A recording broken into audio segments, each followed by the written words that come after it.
I also don't know how this starts again. Uh, Hi, welcome to the Marketing Podcast. Hi, welcome to the Marketing. Yeah, okay. Hi, welcome to the Marketing Podcast. I'm Heather Watson. And I'm Brendan Quigley. How you doing, Brendan? Excellent. Excellent. It's a really good day. It's a really good day. I find I'm distracted. So hopefully this episode won't be too distracted. It's usually me who's distracted. I know, but Blinky lights all over the place. yeah, blinky lights everywhere. So we're in a studio here, and there's a lot of studios around us, and apparently the room next to us, although the listeners can't hear this, there's a pretty loud thing going on, and it's a bit of a distraction. I'll just turn up the headphones. Excellent. And we're also in a bit of a fishbowl, and I just literally caught my eye. Somebody was making googly eyes at me through the window. So I'm getting hammed at through the glass as well. So we love our studio, we love our home, but it's an interesting place. Yeah. Stressful. Lots of blinky lights. It's like the attention span of a gnat. There you go. So what are we talking about today? Today, I think, Brendan, we should talk a little bit about Acorn 30, about Heather Watson, about Brendan Quigley. Good idea. Like, we're 4 episodes in. This is the fourth episode. May the 4th be with you. No, we can't do that. No. Not quite. It's October the 4th be with you. No, it's not even October the 4th. It's October the 19th be with you. You know, I'm not really good at that, so we'll just leave that alone. Well, so, Heather, then tell us about yourself. Who, me? Sure. I mean, where to begin? So I am the founder and CEO of Acorn 30, which is a marketing agency based out of Peterborough, Ontario, Canada. And for those of you who aren't familiar with Canada, you know, we're a couple of hours outside of Toronto, Ontario's capital. The big... So we're in Peterborough, a couple hours, not Canada, outside of Toronto. No, yeah, Peterborough. Sorry, Peterborough is a couple of hours outside of Toronto. Cottage country surrounded by all things beautifully Canadian, and it's fall now, and we're experiencing all of that. So Acorn 30 is kind of as a brand, as an agency. The name itself even just speaks to where we are, and that's really important to our identity. As far as me, I mean, marketing has kind of been in my blood, believe it or not, since I was 15. I started working for my first real job outside of babysitting or, you know, shoveling the neighbor's driveway when I was a kid, that kind of thing, was working for a market research firm, doing mall surveys and phone surveys. So I would stand in the mall and interrupt happy shoppers bustling by and say, hey, I want to ask you a few questions. And if they qualified based on their age or sex or interests, then I take them back into a little room and ask even more questions. You were one of those people. One of those people. Even worse, I would phone people at dinner hour in their home and say, hi, my name is Heather, and I'm doing a survey, and it's only going to take 10 minutes of your time. And for that, you'll get nothing but my appreciation. And people used to do that. That was when people answered the phone. I have an app for that now. Oh, I just block all of block. Who even answers their phone anymore, right? Really? And we did focus groups. I mean, as I worked at that company for a number of years, like all the way through college even, because, you know, it was really that experience that made me realize that marketing was a thing. We would have groups come in, do focus groups on packaging for, you know, Campbell's soup, and they'd look at the labels, or, you know, an ad campaign Canadian Tire was launching, and get people's feedback on that kind of stuff. And it made me really understand like how neat it was, and standing behind the two-way glass, you know, very, very Mad Men-esque, you know?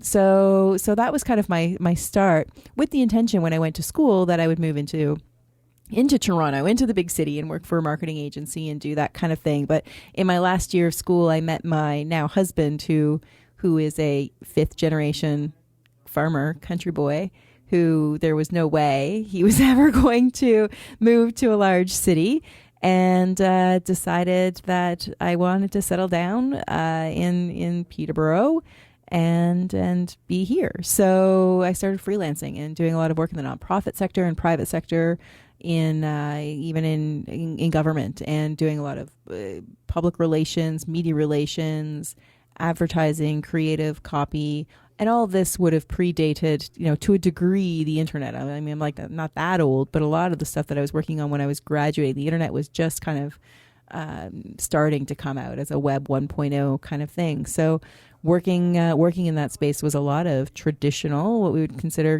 radio, print, television, traditional media. And of course, as time went on and we started getting more digital and Web 2.0 with social media hit the scene in the early 2000s, adopting to that and creating strategies for my clients around that.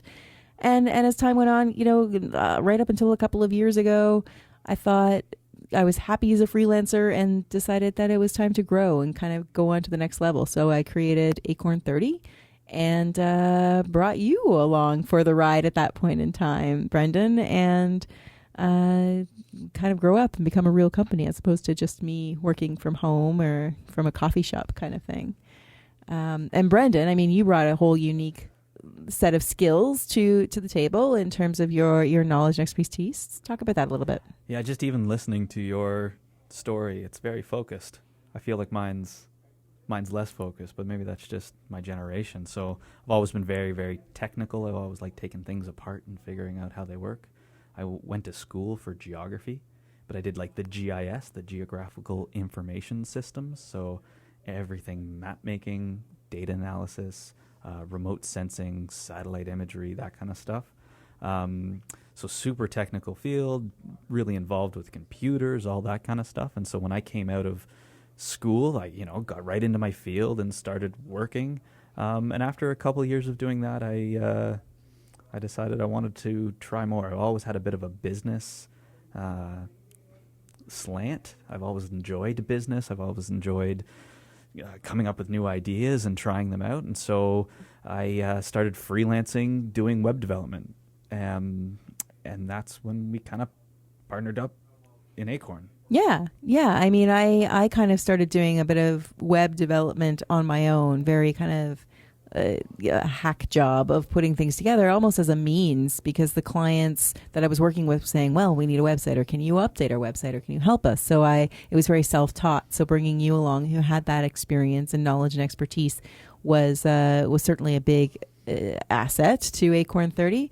But it also kind of spoke to, because I always had that early adopter, like to play with technology, break technology, I wasn't afraid to dig in with it, right? And I think that's kind of around the ethos of what we do at Acorn 30, where although we still do a lot of traditional stuff, we try and break technology in a good way to help our clients, to help our clients, get a more visibility and, look great to their prospective clients.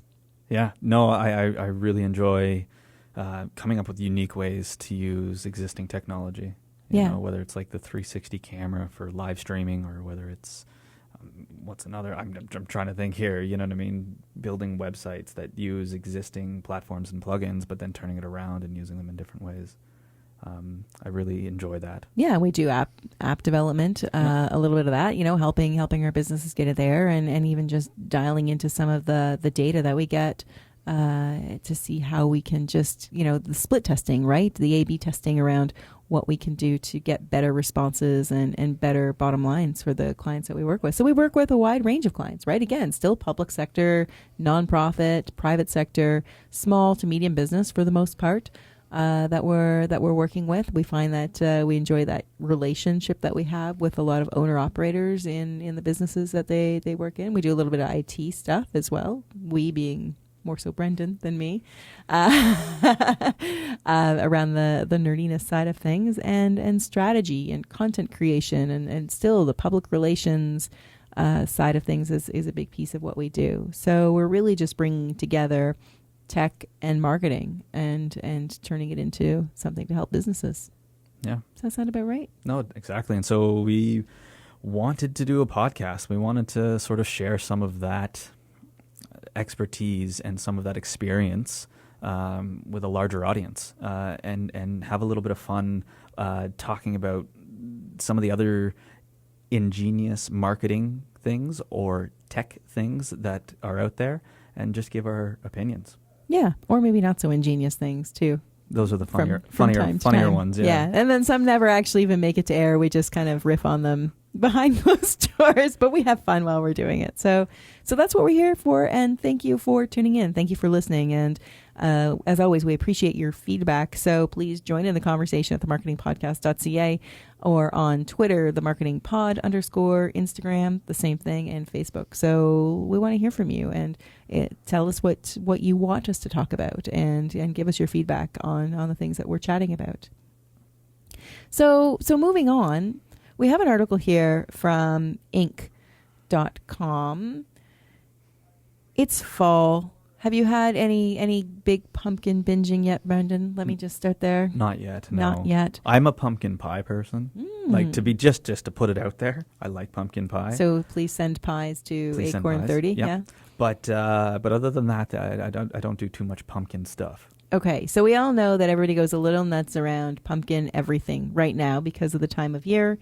Starbucks is going to change that for us. So Inc.com is reporting that Starbucks has now introduced a new Maple Pecan latte, or pecan, depending on how you like to say the word. Is it pecan or pecan? Doesn't matter to me. Ketchup, catsup, who knows? So really, big deal. We're talking about yet another spicy fall drink that's being introduced by that has been introduced rather by Starbucks. To celebrate the first day of fall, they announced this. It's inspired by classic fall flavors, maple syrup, pecan, and brown sugar. The question here that I have is, I think it's interesting, particularly around food, how we have become very trendy, right? Like there's I don't know when bacon got so cool, but not long ago everybody's crushing on bacon, and there's bacon t-shirts and bacon socks and bacon and bacon on bacon burger bacons and things like that, and I think that's very marketing driven, as is the pumpkin everything, right? Starbucks decided that pumpkin spice lattes were the thing, and next thing you know, a bunch of other brands and businesses, and pumpkin ice cream and pumpkin spice this and pumpkin spice that. So we can pretty much anticipate that in the year or two to come, we will see more and more of this maple, I'm not even going to say it right, maple pecan flavoring. So, which is great if you're already in the butter tart business, because they're all pretty much just maple pecan right there. Yeah, no, I like the flavor. Yeah, that's for sure. Yeah, it's a good flavor combination for sure. So the question comes, how do businesses look at these trends or identify them as a trend, right? And use them to their benefit? Because we're not Starbucks. No, unless you're Starbucks and you've got the test kitchens that are doing this, or if you're in the fashion business, it's not the same either, right? Where are you finding the information to hook into? Yeah, and I would say it's right in front of you, in the sense that we have so much at our fingertips nowadays, whether it's Google Trends or it's social media, where you can see what people are, liking and commenting about. That I think that understanding what the trend is or what the trend looks like it's going to be is more easier now than it's ever been. I think about the pumpkin spice latte. I think that was just tying into the natural seasons for things. You know what I mean? The trendsetters used to be, well, it's harvest time. We've got a whole bunch of pumpkins, so we're going to be eating a whole bunch of pumpkins. Sure. But so I think that was just tying into that. But now we're seeing, and this is totally a marketing effort to be pumpkin's old, maple pecan's now new. Right. Come have the new, and I wouldn't be surprised if we see Tim Hortons or what's down Dunkin' Donuts launching a pecan thing sort of as a response. Sure. And we'll see it turning up on many a menu in different ways, in different formats, like the donuts or the whatever, the ice cream, you name it. But I think it's also just looking at, if you're a small to medium business, how are you figuring out who to follow and who those trendsetters are? If Starbucks is kind of the known thing that has wide adaptability, that people will just love everything that they put out, and you can fit in with the food and beverage line, then take a page from the Starbucks book and adapt that to your business. If you're fashion, are you paying attention to the runways and seeing what's coming out of Fashion Week and the big shows to see, nobody's going to wear some of the the ridiculously, they're like over the top outfits that are coming off the runways, but maybe you're picking up on a color is that theme, and that color is being incorporated into your marketing or into the clothing that you're carrying or into the trends that you're picking up on in your materials. I think too, it's important to look a little more local too, like to your actual customers. So when I say local, I guess I mean if you're a brick and mortar, to the people who are coming into your store, if you sell online, to the area that you ship to, that kind of stuff, and to follow your customers and to recognize the trends that your customers are buying into, and then see how you can incorporate that into your store. Right, and I mean it's getting to know your customers, and this sounds. We try to overcomplicate it by data and harvesting all kinds of data from people. But the reality is the best way to harvest data from people is to have real conversations with people. Mm-hmm. And I mean, although I was one of those people working for a market research firm doing phone surveys and mall surveys, it's that real touch point of data that you can't get. It's so qualitative, I guess, is the metric term for that, where you're getting people's reads on things. And if you have customers coming into your bricks and mortar store every day and you're talking to them about, what they're interested in, or you're paying attention to, all of a sudden people are ordering this item, or they're, talking about a particular fashion look, or however that rolls out. It could be music, like whatever your industry is. Then start picking up on those trends and listening to the people who are already in your store, and you'll see it right under your nose. It doesn't have to be through data collection in a big way. Yeah. Speaking of data collection, you have... This is a good one. It's a scary one. Tell us the story, Brendan. All right, this comes from The Consumerist. The title of this article here is Uber also used gray ball software to evade city transportation officials. So I'm going to do a really brief skim over this and just explain what they mean by also used. So basically, the article talks about 3 different pieces of software that Uber developed. One of them was Grayball, one of them was Godview, and one of them was Hell. So great names, by the way. I know, eh? So Grayball, the whole point of Grayball was to allow Uber drivers to avoid, city transportation officials, especially in cities where Uber wasn't maybe licensed to operate yet. Godview is exactly what it sounds like. It gave Uber, like higher-ups, a top-down view of all of the users and drivers in their system. And then Hell, funny enough, was Uber's way of tracking Lyft, their number one competitor. So they were able to track all the Lyft cars in certain areas. So the article goes on to talk about these tools, what they were, where they were used, and basically that Uber's now being investigated for one or more of these pieces of software. Particularly, the FBI has reportedly opened an investigation into Hell, and I guess that's because it breaks rules for like competition. Right. And so when I first saw this, because the whole article is saying like how terrible and how bad this is, my first response was like, well, they're just using the data they have. They've got all this data. They're using it to solve problems. Like, really, what's the issue here? What's the problem? But when you dive into it a little more, you realize that like some of the uses that they're using the data for actually like go against like basic human rights in terms of privacy laws. Sure. And so my understanding now is that there's some things you can't sign away. Right. Yeah, I mean it's fundamental law. It's the basic rule of law where no law will supersede an existing law that has higher jurisdiction, basically. So basic human rights, like nothing supersedes that because it's part of that. I'm not a lawyer, but that's basically it, kind of in a nutshell. So they're collecting data that they shouldn't be collecting data for. That's violating people's basic human rights. Yeah, and then they're using that data for a different use than they collected it for, and they're effectively breaking laws in multiple places by using this data. Right. And are these would be to a degree universal laws? I mean, we're looking at it with a Canadian lens because that's where we are, but those basic human rights are there in the US as they are in many other countries, and perhaps even more stringent in some other countries as well. Yeah. So like it's like the basic things that Uber continued to track people after they got out of an Uber car. So like when you're in the car, right? Like you've used the app, you've got the car. Like of course they can track you, but then when you're done and you've left, they continue to track you, your GPS. It's Right. like these, and you never opted into that, Right.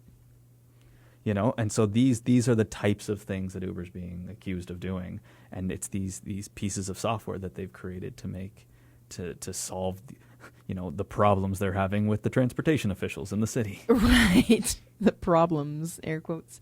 So what's the takeaway on this then? It's basically use the data that you're collecting the data for. Yeah. Yep. Right. And not other purposes. I mean, at one point in time, it was just selling data. Right. Like which is like absolutely not acceptable now in a lot of places. Pretty much everywhere is selling other people's data. It was acceptable at one point in time. But now it's like even internally, like you're collecting it for one reason through your company and then you're using it for another reason. That's not cool anymore by the standards. Right.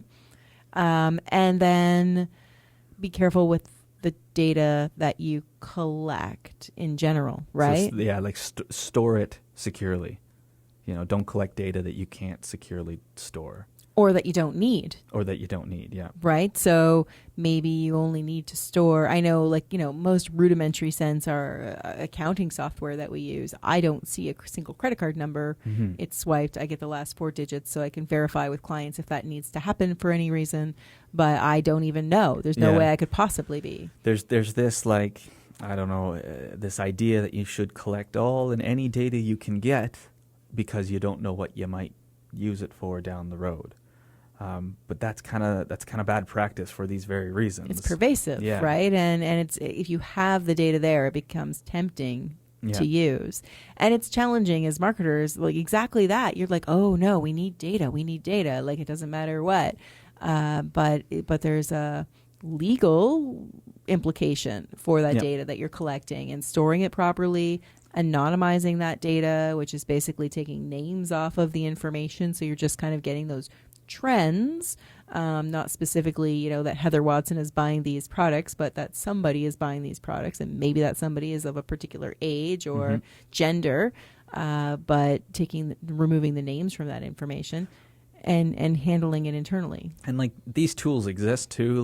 This isn't something to lose sleep over. The idea here is if you're a business looking to target people with email, there are tools, third-party tools that will let you collect email securely, properly, and store that information properly. And especially here in Canada, we've got some pretty regulated spam can laws that, depending on how you got that email, you're only allowed to keep it for so long.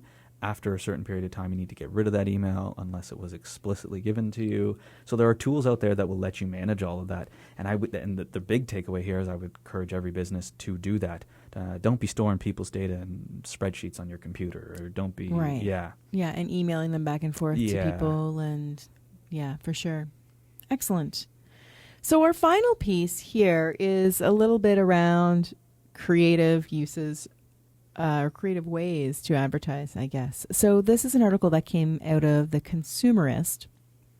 Outfitter company LL Bean, which I have to say I've been a fan of for many years. They sell a lot of outdoors equipment, lifestyle stuff. They took out an ad, a full-page ad in the New York Times that could only be read in sunlight. Now, we'll put this in the show notes. You can link to it and see the ad itself. This is so cool. There we go. It is. It's this really cool vision. So I'm just trying to pull up the article. It disappeared from my screen here. So you can only read it in the sunlight. So it's like a secret message. So when we were kids, you'd kind of use a technique and write on a piece of paper and then put it in kind of tea-stained water and get that secret message out of it. This, you can really only really read it in sunlight or any UV light, and then the rest of the words with photochromatic ink appear, revealing a special invitation to some events and things that they're doing, basically. So it's cool. It's gimmicky for sure. It got a ton of uptick on social media. People were like, this is unique, right? And some of the words that it's being kind of linked together is brazen, because it's there, right? So I wonder how many people didn't see it because they didn't take it outside. Well, I mean, I think it's one of those things where curiosity Yeah, I guess. gets you there, right? And it's like truly, if you think about how a reader of a newspaper, which is a whole other topic of conversation we'll venture into in a second, but somebody who's looking through a newspaper comes across virtually a blank page. That's true, yeah. That has the LL Bean logo on it and a couple of words that says, just bring this outside. How can you not be intrigued? Number one, right? Yeah. Because a blank page in any print publication is the one that's going to get attention because it's different, right? It's like no dead air on radio. It's, you know, it's like it's interruptive right then and there. And then to take it outside and experience it that way when the whole ethos of the company is about like getting outdoors and enjoying the outdoors. Of course it makes sense. We've just forced you to go outside. And now that you're outside, here's some really cool things we want to tell you about our company. This is a small thing, but they've got a little video on the article. It's that LL Bean posted on their Twitter, sort of showing the process happening, but they cut the video just short of actually seeing what the words say. Like the words are starting to show up, and then you don't see them come through. You don't see them come through. So just it's as super a little cool. teaser. It's awesome. Yeah. So then the other thing is the fact that they did it in print. I mean, obviously you can only do photochromatic ink in a print medium, but there's this whole feeling that print is dead. And here is a super creative way that LL Bean is using print, that they've invested heavily in it. I'm sure using that special ink in that print process on that edition wasn't a cheap, like buying a full page ad in the New York Times isn't cheap, number one. Yeah, now printed on our paper with our ink. Yeah, it becomes a very costly venture for them. So they obviously know that they've got some sort of metrics that their customers chances are reading the New York Times. They know the New York Times reader kind of speaks to their vibe and what they're putting out. But the fact that they're investing in print alone just demonstrates that print is so not dead. I mean, they still put out a print catalog. I get it in the mail, seasonally. I'll get a couple throughout the year. They have a huge online store too and an online presence, but they're still heavily investing in print. So I think that, when creatively done, and it doesn't necessarily have to be photochromatic ink, although this is really cool. Yep. When creatively done, print can still work and draw eyeballs and get a reaction and transcend into digital. Because again, you said it yourself. They put out the video and there was some social media uptick around it. So people now are actually going and wanting to pick up a copy to see it for themselves. Yeah. I think this speaks to also how the method of delivering your marketing is now just as important as the message in the marketing. Oh, absolutely. Yeah, and you both have to be good. You can't have a bad message and a great delivery. That's not going to work either. But I think this is really cool because the method of delivering is not only like really cool, super technical. Like this is some cool tech here that they used, even though it's like low tech, it's still cool. So the method's cool, the tech is cool, but then it also like matched their brand so well. Like you had to be outside with the sun, and they make clothes for outdoor company. I think they checked so many good boxes here. Yeah, it's great in terms of the creativity that they've put into it and matching it. I mean, now that ad has become an experience, right? They've been able to forget like what their brand is and what they speak to, but there's anticipation there. People want to see what the message says, and I think it all puts us back to when we were a kid, getting that secret letter decoder thing. There's been many versions of it, whether depending on your childhood influences, be it Harry Potter or otherwise, right? There's something magical that's happening here, and it creates that anticipation, and you want to experience it. So good on LL Bean. Yeah. We need some invisible ink. We need some invisible ink. I'm sure we could figure something out. Yeah.